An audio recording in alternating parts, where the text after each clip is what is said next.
Hey, what's up? I don't know if I'm gonna upload this to YouTube, but yeah, I'm on BlogTV right now, which I am every Wednesday at 6 p.m. Eastern.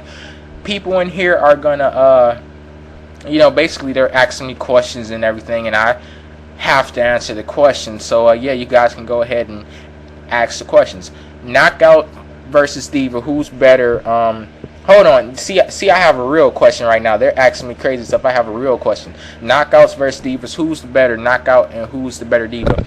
This is also something I wanted to talk about. I asked you guys in my last video, what was the first Divas match to headline a WWE show, and the first match, which was like news to me, was Jacqueline versus Stephanie McMahon for the Women's Championship, where Stephanie won her first Women's Championship. I was thinking that the first match was Lita versus Stephanie for the Women's Championship on Raw, and a lot of people said that Trish Stratus versus Lita was the first WWE Divas main event. I don't know. It's kind of like a toss-up because people argue back and forth on that point. The reason why people would say that Trish and Lita was like the first legitimate main event, because it was like based off of those two women, it was based off of their power like themselves. With the Stephanie versus Jacqueline match, you had the McMahon-Helmsley faction, Triple H and everything, they added the star power to that match. And also with Stephanie versus Lita, you had The Rock as the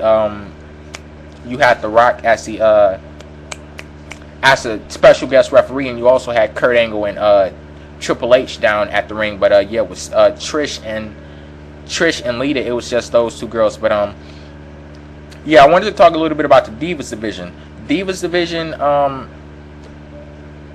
What Divas division? Basically, that's what you can sum it up as. There's not much of a division. I mean, for the in like women's wrestling, okay, you have to have the side of actual wrestling.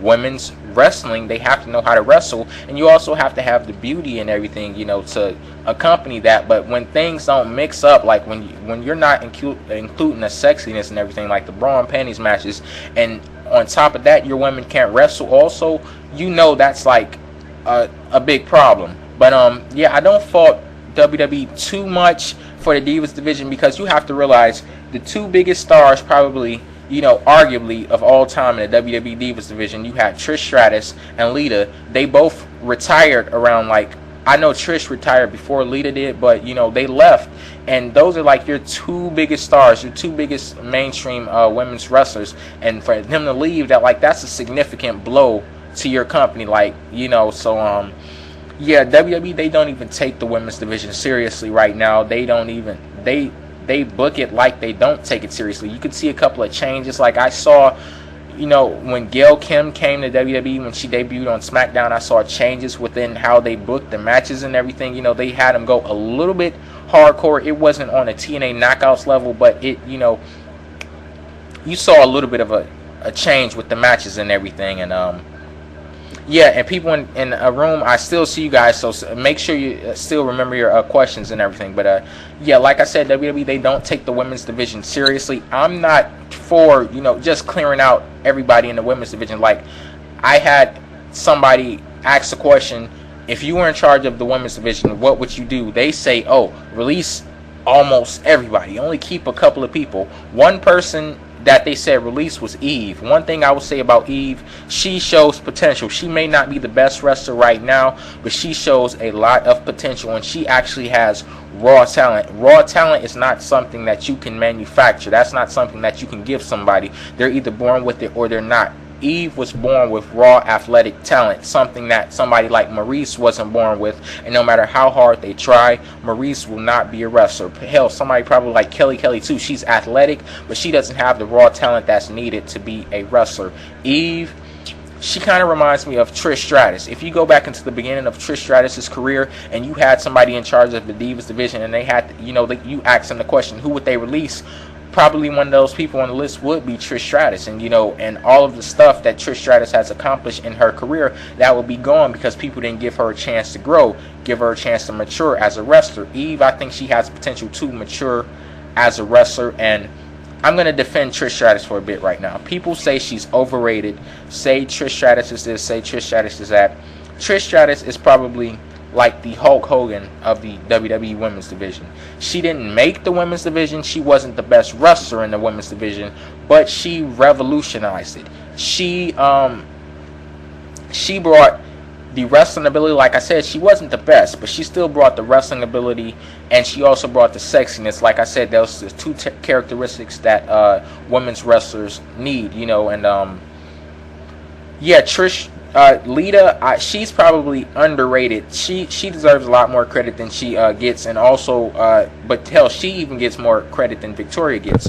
But the way you know that WWE's taking their women's division seriously, if you see a match booked, Beth Phoenix versus Natalya. I'm dying to see that match. I am really dying to see that match, and you'll know that's when WWE is taking their women's division seriously. Also, well, let's move on to TNA right now. TNA, their women's division was great. Like I said, that's past tense. Right now, it's just there, you know. And this, they may be suffering from like the WWE syndrome, where they don't give a damn about anything on the rest of the card except for the heavyweight division, you know, because they're so worried about the main event mafia and the world elite and all this. They've forgotten about the X division. They've forgotten about the Knockouts division. But the Knockouts division has potential to be a lot better than the WWE Divas division is. And hell, it was at one point in time. But you know, you can't too much give them the edge or give them any credit for not even trying at all. And it seems like that's what they're doing right now. Of course, the Knockouts go out there. They put on good matches and everything. But yeah, the Knockouts division could be a lot better than what it is, and you know, the Knockouts, some of them at least can bring the beauty, and also they can bring the you know, bring the wrestling ability and everything. So I think that's pretty good with them. If I had to give the edge to either one, I would say the Knockouts division. They have the edge, you know, as of right now. But like I said, neither division is at its peak, and neither division is even close to being great. So yeah, let's go into some questions right now. You guys can ask the question. Why are y'all kicking everybody out? Do you think the Big Show looks like a beach whale with his new attire? Yeah, the Big Show looks like a beach whale. You can say so many fat jokes. Like one joke that I said, he looks like a can of biscuits, and people don't know. I can't believe people don't know what a can of biscuits is. But a can of biscuits is, you have these biscuits like in a can. A can of biscuits is biscuits in a can. But yeah, you have to unwrap the paper around the can of biscuits, and when you unwrap the paper so much it just pops. That's what he looks like. He looked like the biscuits after they popped.